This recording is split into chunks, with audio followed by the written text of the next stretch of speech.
Your 2023 NBA G League champs, the Delaware Bluecoats.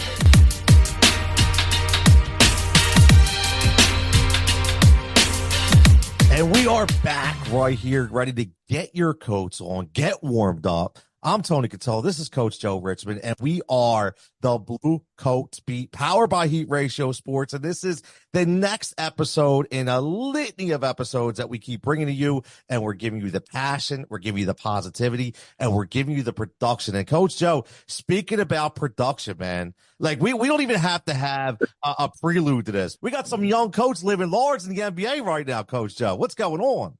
I'll tell you right now, Tony, man, and you know this, man. I'm looking at Terquavius Smith. I'm looking at Ricky Council, RC, man. And if Joel Embiid would have gave me a lollipop, I'd have fell out. You know what I mean? Let alone a game ball. Are you kidding me? For my first points in the NBA, like that has got to be the best. If it would have came from Nick Nurse, it would have even been monumental, but to come from the reigning MVP of the league who just dropped 70 the other night, and what could you do, man? I don't even know what I would have done if I was Terquavius Smith, man. I know I'd have slept with the basketball that night. I know that much. I would have put one of those ring alarms on that. Nobody's touching that ball. He wasn't shy either. He shot that first three. He's like, I'm slinging it again. Like, I'm just going to keep going, man. Like, hey, did it even touch the rim? Wow, nothing but cotton. And when you talk about culture, right? That's the new word out there that's crazy and used. Look at the players on that bench. Thought those guys they all were back in college. They were having fun, man. Would have thought that was a college bench over there, the way they were cheering and jumping around for this kid to get it. This is what it's all about. We could talk about so much other negative things, but this is what it's truly about when they made this G League platform for those type of players that just might not be enough room on the big stage, but these are the moments that you get. And when you get those moments, let's make it happen. And they were magical. And they've been up there a couple of times, been dressed, but they haven't had an opportunity. But, man, that night was just magical. And to see him and Ricky, and even Joel made a joke about it. You both scored, bud. He made more than you. Like, you could tell they understand that moment. And for them to do that and celebrate them and all those guys doing that, I was just a little jealous, Tony. I just wish I was in the locker room, too.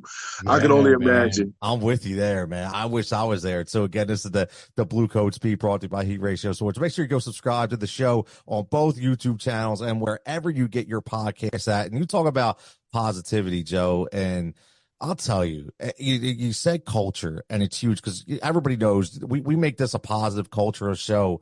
And we talked about in the introduction episode, you talked about Nick Nurse, and you talked about Nick Nurse coming to the Chase Fieldhouse, not expecting any kind of accolades, not expecting any kind of special treatment, talking to the players. You see some of the Sixers players showing up to the Fieldhouse. Why? And that's why they feel so comfortable. So you have Turk and RC go up there, and they just feel like part of the team instantly. There's no, should I say anything? Should I take a shot? And that's a tribute to this entire organization, from the Blue Coats to the Sixers, to create that 180, 360 culture that just brings everything together, man. When you say positivity, and the word you're going to go right behind that is preparation. When you have preparation, there's no surprises. Right? When you're prepared, when you've practiced that, when you've been around each other, when you've had that camaraderie that you hear, even when players that retire, whether what sport it is, they'll tell you, man, I miss the camaraderie of the guys in the locker room, right? You just miss that. And you can see that camaraderie with that locker room right now. And it goes to Joel Embiid. It goes to Tyrese Maxey. It goes to Tobias Harris. It goes to Oubre. It goes to those veteran guys that's been out there and done this. And they say, hey, man, this is how we do things. And then you still see the excitement and the energy of a B-Ball Paul and Springer. And then you got all these young guys from the G League coming up there, and they just having a great time. But Nick Nurse came in and he just did something, man. It was, all the way down. That's why I always say, if you really look at the 76ers as an organization, we always say it starts at the top. Then it comes down and it's sprinkled around the rest of us, and we all grab it and we hold the top up and we just keep pushing so we all can win. And that's how we got a G League championship, because because it was a plan. And you look at Coach Nurse coming here with that NBA pedigree, Coach Mike Longobardi with that NBA pedigree, that championship mentality, and that's all they know. And it's all about that level of excellence.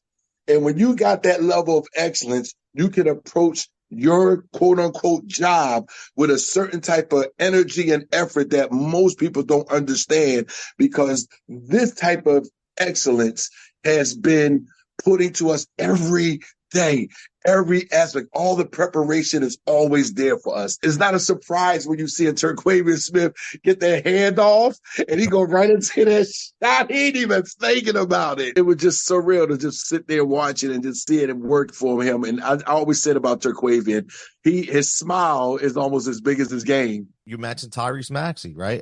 And you watch him on the court, and that kid's having fun.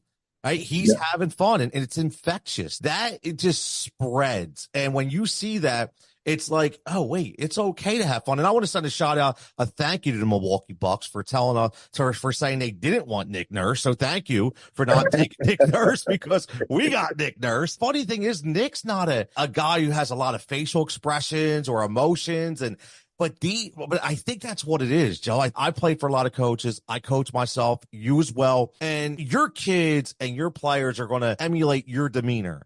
And if you're not getting crazy and you're not getting upset and you have that calm of the storm, that's how the team's going to react. And I think that's a big part of this. I don't want to say something that I might get in trouble for, but I'm going to say it anyway.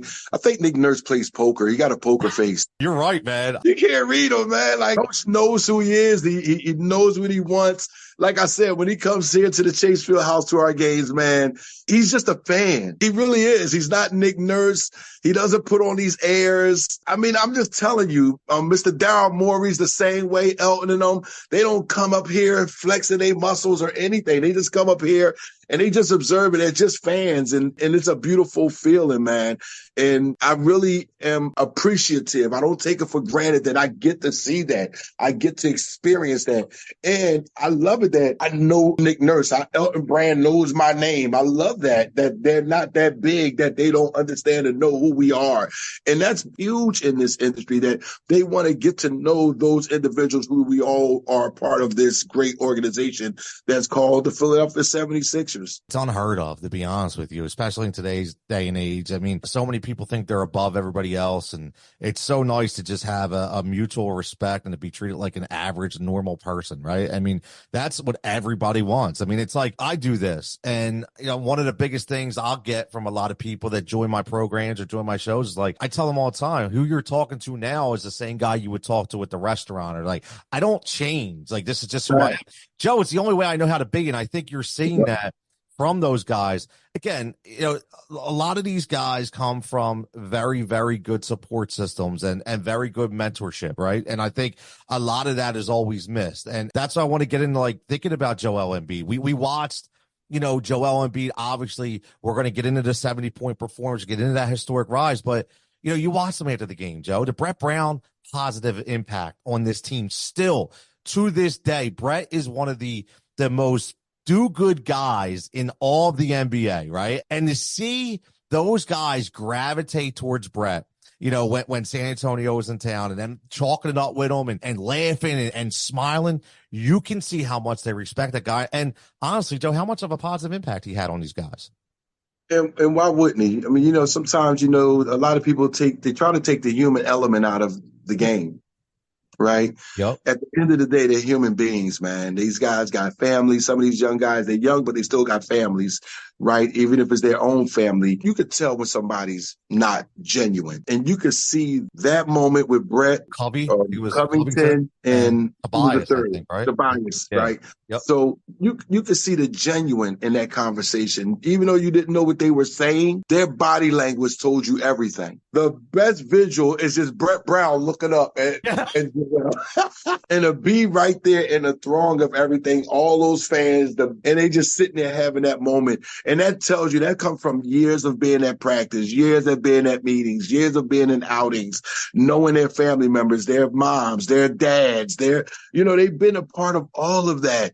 And you cannot just dismiss the humanality of that, if that is such a word. I just made it up. We're going to Wikipedia, I think, Joe. We're good. But But no, Tony, you can't dismiss that. And you can't, that tells you how genuine that guy is. You could tell the respect. You could tell that there was something different. It was more than just basketball in that conversation. That's a great point. That's a great point. You're 100% correct. I'm glad you said that because I didn't even think of that. And that you're so right, because we watched the end of games of former teammates and players. They shake hands, like give you the bro hug, like, all right, man, we'll talk to you. But no, you could see there was a mutual care about that conversation. Like, how's the kids doing? You know, what's got, like, you could tell. And Joe, you can't be any more correct. It was a moment when Brett Brown was like this, listening to Joel. That was not basketball. Nope. That was not basketball. I don't know what it was, but I know the way he was listening, talking to him, it was not about no strategy, no post up, no none of that. That was human. It was respect. Also, that was Coach Joe, because we had, and again, if you go on, subscribe to the Blue Coach Beat, we've had some great interviews already. We had the great Sonny Hill on. We just had Sharif Abdul-Rahim, the NBA president. And I bring that up because we talked about that with Sonny Hill, about the respect that those kids gave him. And I feel like that was what Brett Brown was looking at Joel, like a kid, like he's my son. I'm watching him grow. And because I do that. Like, you know, the kids that I coach, that I've coached from 8 or 9, and now that they're 16 or 17, sometimes I go to their high school games and I just watch them like, wow, I feel like a proud dad, you know, and I feel like that's what Brett was doing right there. When you have that, what is it called? Relationship. Yep. That's all it could ever feel like. Yep. 100%. That's all it could feel like. And you know, we live on so much drama and negativity that those moments just brush to the side. And I'm glad that you made that something that we talked about, because that's what I took away from it. Watching it, I enjoyed that, and I'm hoping that those coming up see that yo, man, coaches coach. Good, bad, right, wrong, and different. Coaches coach. Yep. And we Joe, we've seen a lot of that in this town, right? I mean, we go back to AI and LB, right? I mean, as much adversity as both of those guys faced, you know, you still hear Allen today, man. That's his man. That's coach. What coach says, I was dumb. Sometimes I was disrespectful, just like we do with our parents. Sometimes, like, oh man, maybe I'm getting out of hand, right? But the thing is, you always come back, right? You always come back, and you know that was such a troubled and tough time, Joe, when Brett Brown took over that team, and I think. Tell me if you agree. The way Brett was able to handle that adversity, to be that corporate mouthpiece, so to speak, and I'm not saying that in a negative way, just kind of the guy that had to be the spokesperson for the Sixers. We know all about the process, but for him to be able to come out of that in a positive light, that's a great example that he's being able to I mean, listen, he's with the number 1 pick in the NBA. With Wemby, right? So, you know, I'm sure look at Wemby's looking, look what he did with Joel. He's watching that conversation. And he's going, you know, this is why Pop is so good, man. Like, I can't say it enough, Joe. You're right. That was the one defining moment into the game that I took from, and I'm glad we're able to touch on it. But 70 points, Joe. I've been dying to ask you this because, you know, you go back longer than I do, and you are a basketball historian, and you know all the players. When we had Sonny Hill on, man, you were spitting names that I never even heard of. Speaking of that, watching the dominance of this 7-foot you-know-what guy that can move like a soccer player, whose mid-range game has become unguardable and unstoppable. It's just like automatic. I mean, is this the best performance in your lifetime from an NBA player that you've seen? I know that's a big statement, but I mean, he's really up there, isn't he? It's a lot of games that's been played, but if you look at the way that Joel did it, the flow of the game, the game still mattered. Every time he took a shot, every shot he took, it still had a real impact on the outcome of that game. Because Wemby wasn't no slouch down in that game. What do you have, 31, 33? I mean, couple good threes, yada, yada, yada. So let's not act like they were really out. They weren't out of the game at any stretch of the imagination, maybe a little forward towards the end. But in that third quarter going into, they still was kind of right there. Like, and so every shot that Joel took, every basket he made, we needed. And he just did it in such a way. But the way that it didn't take away from anyone else, even though the crowd was going crazy because they didn't want nobody else to touch the ball. But I'm so glad that coach understanding it, Maxie more mature, understanding what was going on, and said, they knew how to balance what Joel was doing in the same sense as keeping the team together. And to watch it unfold from a basketball eye, it was just beautiful to watch. And Joel is just different, not just from a basketball standpoint, but as a person. And I don't know him personally. I can tell you that right off the bat. I always say this, and a lot of people know that. It's plenty of pros, very few professionals. This brother right here, this young man, this father, this son, he just carry his way such a way. And he's so appreciative. Even with the interview afterwards, talking about Wemby, he was pouring all these respect and all these good things about him and talking nice about this kid and what is he going to be. But he did kind of let him know, tonight, this is my house, my night. And I had to come and show you there's a big difference, son.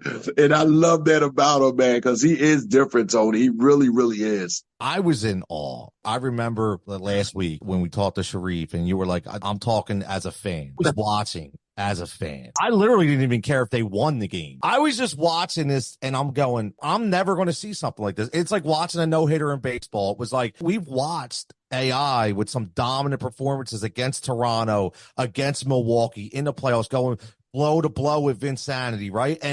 But this was, like you said, different because it was, poor Eddie House Jr. got booed because he took a shot. They were killing him because he took a shot. But it's because all the fans knew. They were like, we're witnessing history. And shout out to Nick Nurse, too, because there was one point, and like you said, they were not, the Spurs were in it. I think they were down 9 at one point. And you saw them force to Joel a couple times. Joel took a bad shot, turned the ball over, and you saw a little bit of disgust from Nick. Timeout, get them together. And the first he was like, yo, look, this game is still within reach. Yeah, we want to feed Joe the ball, but we still have to run our offense too. So I think that needs to be said as well. You could see after that timeout, everybody's body language was like, yo, let's go take care of business. And you can see Joel is like, yo, let's just go. I'm going to be okay. I ain't going to lie.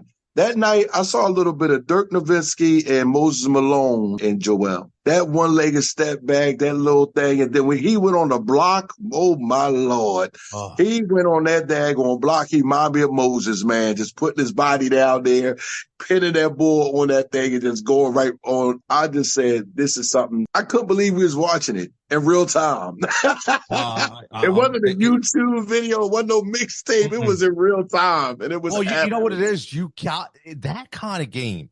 I said this on my late night show this week. That's the game that you need to watch live. You're not going to get the same respect for that performance on YouTube or on a highlight reel. Like, you need to watch it live because the entire game was unfolding. And I'm glad you see. Now, I didn't see Moses play, but I've seen highlights. You've seen him play, but I saw Dirk play. And that was the first thing I was like, I ain't seen a guy shoot a one-footed shot like that since Dirk. Joe, they don't even hit rim. Like, they hit nothing. It was like KD's winning shot the other night where, it literally even hit the net. But Joe is, he's so dominant right now. I will say this. I came into this year and we'll transition to the G League fan up game in a minute, but I came into this year thinking we need another piece. And I came into this year saying Joe can't do this on his own. And then I watched that game, Joe, and it brought me back to my three-peat years of the Bulls. That was my heyday. And I looked at Michael and I said, okay, Michael knew he didn't need another piece. No disrespect to Scotty, but he had a ton of role players around him that knew what to do. Paxson, Trent Tucker, Scotty Williams, Livingston, Hodges, Horace Grant. He's just like a Kelly Oubre. And I'm like, you know what? I'm like, maybe Joe doesn't need, just get me a role, get these guys to fill these roles. And I brought this up because we talked about it and he continues to go, man. Tobias continues the ball. And I think, Joe, honestly, I don't think they need to go out and make a splash, man. I think if they add maybe a ball handling guard, maybe, on the bench besides Bev, I think maybe we can really compete, man. I really do. Can I ask you a real honest, correct question? Yes, absolutely. This time of year, who don't need an extra piece? Right. You're right. That's a good point. That's a good point. This is the reality of the game. Yep. This time of year, going into the All-Star break and everything, knowing you coming out of that, everybody's looking for that because it's all about being healthy, finding that nice next level, that nice step, okay, are we going to hit this next? Are we going to take it another? Boom, everybody's looking for that. So nobody's wrong in saying that, right? Because at this time, everybody's looking for that. And it all depends, is it the right piece? But I truly believe the team is just set. And even with Pat Bev, that move was just amazing. He's a dog. He's a dog. He's a dog. And he knows how to win. His leadership is second to none. And he goes out there and proves it on the defensive end. So that just makes it so much better. Like, if you're out there with Pat and you're not defending, he got something to say. As a veteran, too, man. I watched the Orlando game, man, and he was sizing up Joe Ingles, man. And Joe was like giving him the business. Like, man, Pat Bev's like, yo, I'm playing. Like, this ain't going to be a walk in the park. And honestly, you don't always get that from veterans, man. That is a very under the radar signing for the Sixers because, again, Joe, from the outside, sometimes we look at players like that and we say, he's a problem, right? We don't want this guy's a problem. This dude is nothing but the consummate teammate. He picks everybody up and he plays, like you said, he's a dog, man. He plays his butt off, man. And he's a professional, man. Yeah. He's been a professional. He's been great for this team, great for this city. They just had the annual Sixers night in Philadelphia. All those players were out there for that community. And, we try to dismiss it and like, oh, well, it's a function. Well, we've known so many of them that found ways out of certain functions and things of that nature. Yep. And every man to a T. When Morris got the key from the city, everybody was there for him. You look at these things and you have to ask yourself, how is this happening for this team and not for others? And you have to talk about the leadership that's in place. It's no knock to anyone else because that's what somebody thinks, for something to be good, something has to be bad. No, that's not the case, right? The world wants us to stay in that little mold and we're not. And that's on our show right here on the Blue Coat Beat. We don't deal with that. It's not that somebody else had to be bad for us to be good. No, we're just good. You look at Coach Nurse. Who's assistant coach on that team with him from the Delaware Blue Coats, NBA G League champion? Obi Carl. So now you got those guys coming up. Coach has a voice that knows what they're dealing with. He understands that transition from them going up. So he has that voice that say, Coach, I know how to work, whether it's in practice where I'm not at practice, but I know I've been at Blue Coat practice, all that practice, and I've seen Coach Kobe Carl and how he goes about his business with players.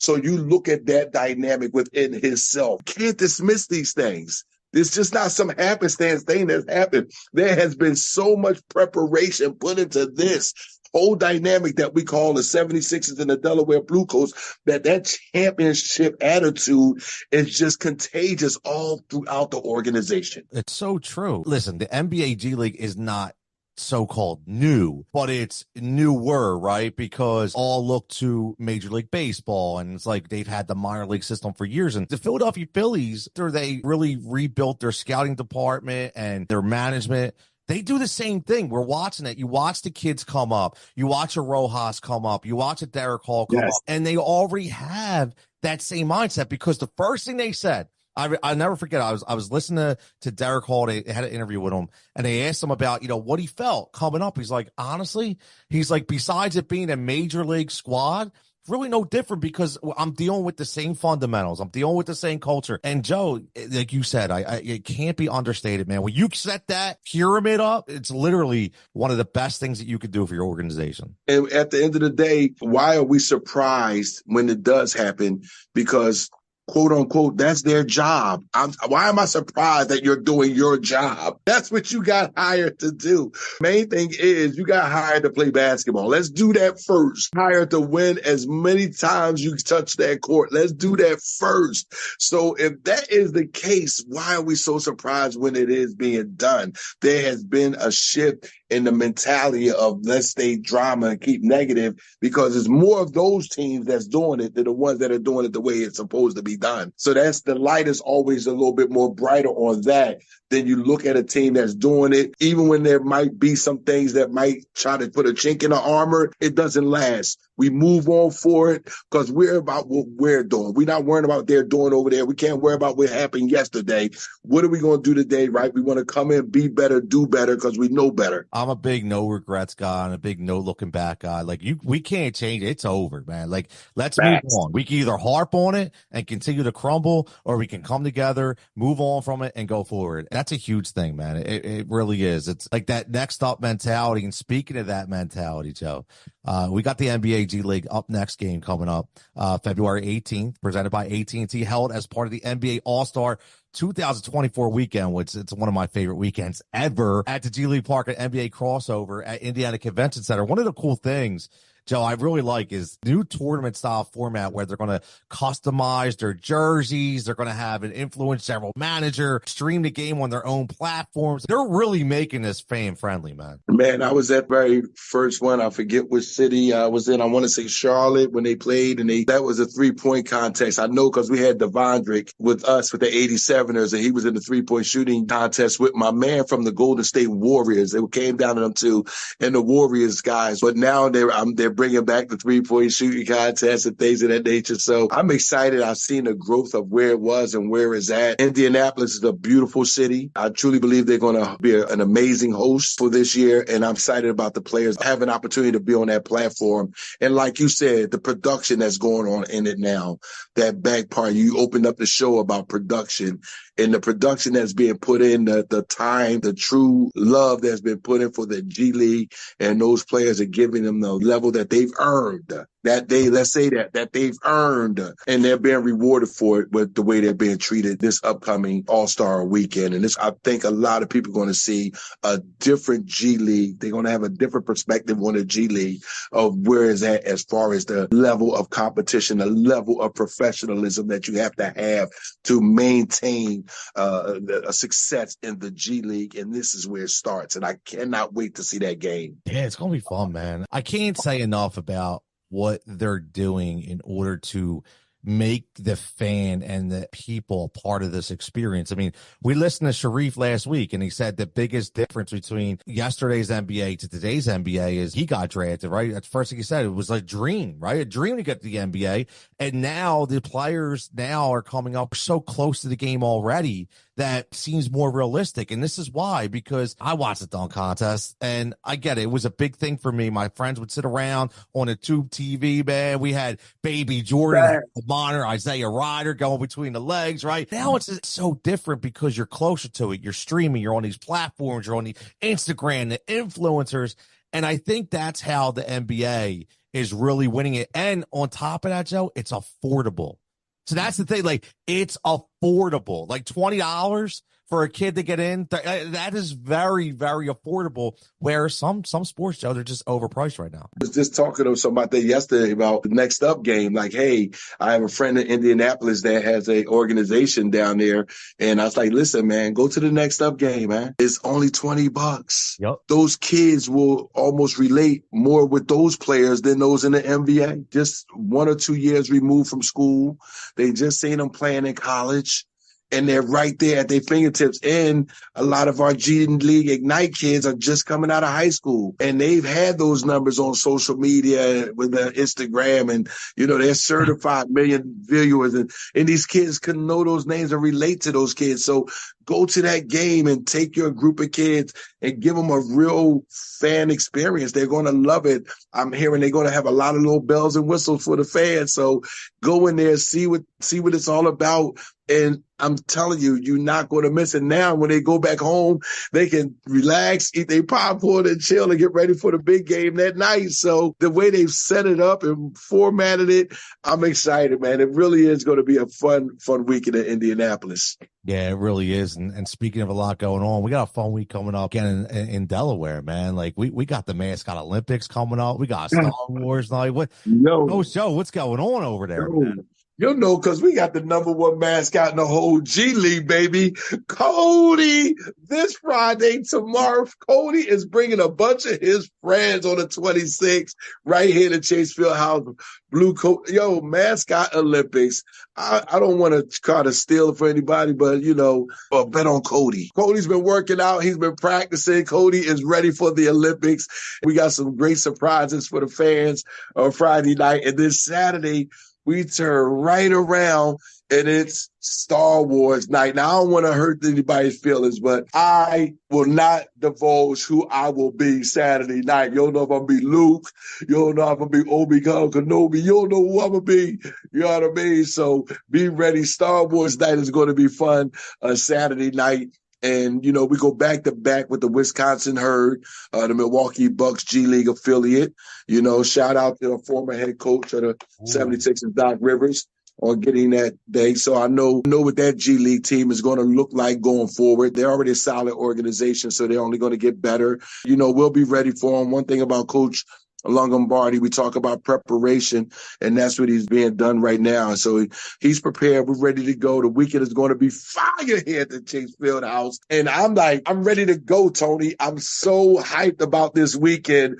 There's going to be some great basketball being played, and we're looking for that push, right? This is the second half. This championship now, this playoff, it's a playoff mentality right now. There ain't no looking back. You're either going to sink or swim, one of the things. So we love to swim over here.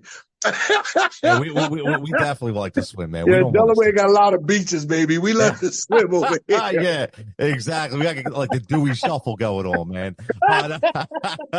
Coach Joe, man, this has been fantastic. As always, we just like to we like to toss it up here. We have some passion, we have some fun, a lot of great topics we discuss. And listen, we knew Doc wasn't going to stay away long. So his basketball, he wants to coach. No matter what you think of the guy, doesn't really matter. He is a veteran of the game, and he will always be a premium price. He's going to be wanted. I mean, it's as simple as that. So shout out to him for getting back, and hopefully, I'd like to see us face them, and I think it'll be nice. I think you'll see the same kind of moment we talked earlier with Doc and his players, just like it was with Brett, the same way. Because listen, I know certain things ended a little crazy, but we're all grown men. That's the one thing about it. We all grown men. We get past that stuff, man. We get past that stuff, and we come out better ahead, right, Joe? Tone, let me say this, and I hope everybody's listening. I have never seen a coach just go out there to lose. I have never seen a player just throw the basketball up to miss it. Things happen. It's life, man. It's going to happen. This thing is going to always evolve. It's going to always grow. It's going to always progress. And you just got to enjoy it and clap for those moments when you can clap for it. And guess what? When it's your team and you want to root against the other team, that's what we're here for, right? I never liked the Celtics. That's just the nature of it. It got nothing to do with me working for the Sixers or being negative, talking about them. Sixers when they hired me. I'm a basketball fan first. Yep. And my dad put me, we don't cheer the Celtics. My dad was always there. We was around that TV watching that game. And it was dogfight with them daggone Celtics, man. It was a dogfight. And that's the beauty of this thing that we call sports entertainment, man. You get to pick who you pick and you love who you love. How we just do, Tony? Good job, Doc. But we're here to take you down. You in our way. We ain't got no love for you, baby. Nope. We'll see you after the playoffs, and we'll talk then. And that's what it is. We'll beat you down, and then we'll take you to Capitol Grill later on in the year, and we'll talk about it. How's that? That's the way it goes. But it's so true, man. I love it. It's a great way to close out. Nobody goes out there to lose, man. And shout out to Doc for getting that, getting off the mic, and thank God, because he needs to be on the sideline, man. He just needs to be on the sideline. Yes, sir. That's where he belongs. So, as always, for Coach Joe, for myself, for all the Blue Coats family and Heat Ratio Sports, everybody continue to get your coats on, cheer on your Blue Coats, and stay tuned for the next episode.